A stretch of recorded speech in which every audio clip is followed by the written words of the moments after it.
তোমরা যখন ক্যাপলারি কাটবে তার বোর্ড আগে দেখে নিতে হবে ঠিকঠাক আছে কিনা। ওয়াশ করার সময় কিভাবে কি করব, ফার্স্ট ফ্লার করে নিতে হবে। ফ্লার করে নেওয়ার পর পাইপ হাফ ইঞ্চির ভেতরে ঢুকাতে হবে, যাতে ঝালার সময় কোনো না প্রবলেম হয় পরে, যাতে না জ্যাম হয়ে যায়। তো এইভাবে হাফ ইঞ্চি ঢুকিয়ে দিলাম।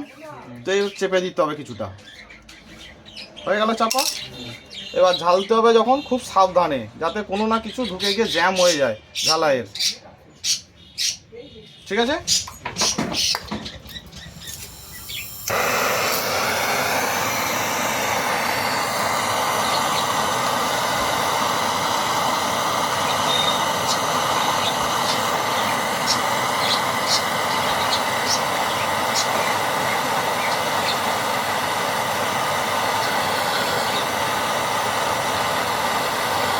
হয়ে গেল ঝালাই কমপ্লিট।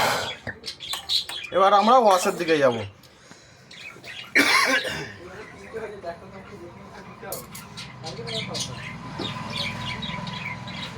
তখন ওই জল দিয়ে ঠান্ডা করবে না, তাহলে হার্ড হয়ে যাবে। হ্যাঁ হার্ড হয়ে যাবে, বা জল ঢুকে গেলে পাইপ বোর হয়ে যেতে পারে, মানে চোকিং হয়ে যাওয়ার সম্ভাবনা বেশি।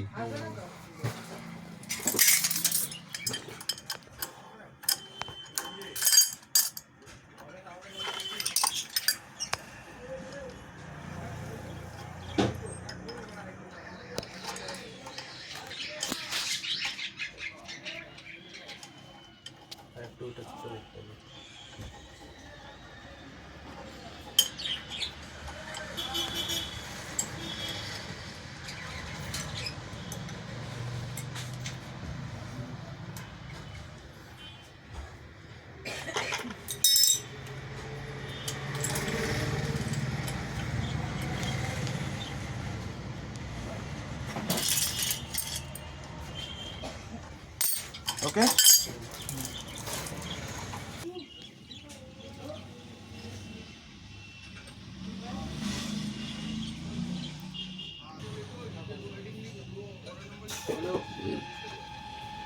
তেল আছে দেখতে পাচ্ছ, মানে এইটার জন্যই ওয়াশ করতে বলো।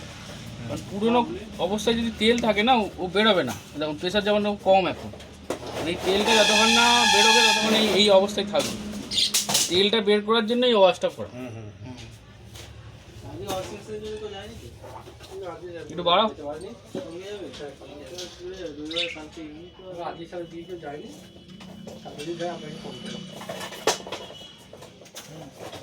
একটু দাম। ঠিক আছে স্যার।